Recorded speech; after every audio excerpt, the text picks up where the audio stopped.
दोस्तों, मुझे प्रकृति माँ के साथ समय बिताना बहुत पसंद है।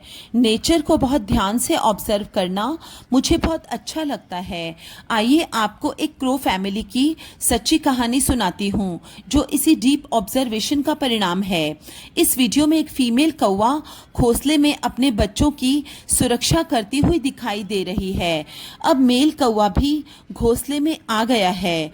ये कौवा सिर्फ खाना लेने के लिए ही यहाँ से जाता है, नहीं तो यह मेल कौवा सारा समय यहीं इसी पेड़ पर घोंसले के आसपास ही उड़कर चक्कर लगाकर घोंसले में बैठी मादा कौवा और बच्चों की सुरक्षा करता रहता है।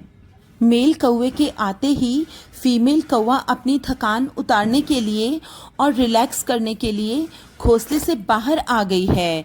मेल कौवा अपनी चोंच के द्वारा फीमेल कौवे को पैम्पर कर रहा है ताकि वह सुरक्षित और निश्चिंत महसूस करे। पिछले 5-6 सालों से मैं ऑब्जर्व कर रही हूँ कि क्रो का ये पेयर प्रतिवर्ष जून जुलाई के महीने में अपने बनाए हुए इसी घोंसले में अंडे देते हैं। जब अंडे में से बच्चा बाहर आकर बड़ा होकर उड़ जाता है तो ये दोनों भी चले जाते हैं।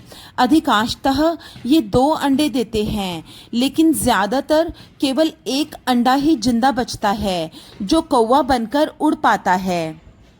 अंडे से बच्चा तथा बच्चे से कौवा बनने की 3-4 महीनों की इस यात्रा के दौरान इस पेड़ के आसपास जो भी घर हैं, वे लोग अपनी बालकनी व खिड़की में ज़्यादा देर खड़े नहीं हो पाते, क्योंकि उससे ये कौवा अपने बच्चों की जान के लिए खतरे का संकेत समझकर बाहर खड़े लोगों के सिर पर मंडराकर चोंच मारने की भी कोशिश करता है। दोस्तों, आप बहुत ध्यान से देखिए, इस घोंसले के अगले हिस्से में कौवे के इस नन्हे से बच्चे का आपको छोटा सा क्यूट सा गुलाबी सा मुंह भी दिखाई दे जाएगा।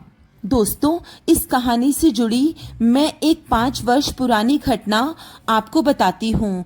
5 वर्ष पहले इस कौवे के एक अंडे को शायद किसी मैना ने घोंसले से नीचे गिराकर मार दिया था। वो अंडा पेड़ के नीचे मरा हुआ मैंने स्वयं देखा था। मैना ऐसा इसलिए करती है क्योंकि मैना का रंग रूप कौवे से मिलता जुलता होता है। वह कौवे के अंडे को मारकर वहां पर अपना अंडा चुपचाप चालाकी से रख देती है ताकि कौवा उसे अपना बच्चा समझकर पाल दे। मैना अपना अंडा तो नहीं रख पाई थी इस घोंसले में, किंतु तब यह कौवा जैसे गुस्से में पागल सा हो गया था। इसने आसपास के लोगों को वजह मानकर उन पर आक्रमण करना शुरू कर दिया था। तब से हर वर्ष जब भी ये कौवे अपने इस घोंसले में अंडे देते हैं तो आसपास के लोग अपनी बालकनी में ज़्यादा देर के लिए नहीं आते। जब ये बच्चा बड़ा होकर कौवा बनकर उड़ जाएगा तो कौवों का ये जोड़ा भी यहाँ से उड़कर चला जाएगा, लेकिन प्रतिदिन ये अपने घोंसले की संभाल और सुरक्षा करने के लिए इस पेड़ पर ज़रूर आते हैं और थोड़ा समय ज़रूर बिताते हैं ताकि इनके घोंसले पर कोई कब्जा ना कर ले। ये देखिए, यहाँ पर कितने सारे कबूतर भी बैठे हैं, लेकिन ये कौवे अपने घोंसले के पास किसी को फटकने भी नहीं देते।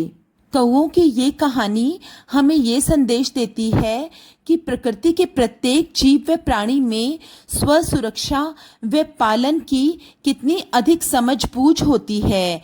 मैना के कृत्य से पता चलता है कि पशु पक्षियों में भी कितनी कुटिलता और क्रूरता हो सकती है। कुटिल लोगों से अपने जीवन की सुरक्षा करना प्रत्येक प्राणी का जन्मसिद्ध अधिकार है।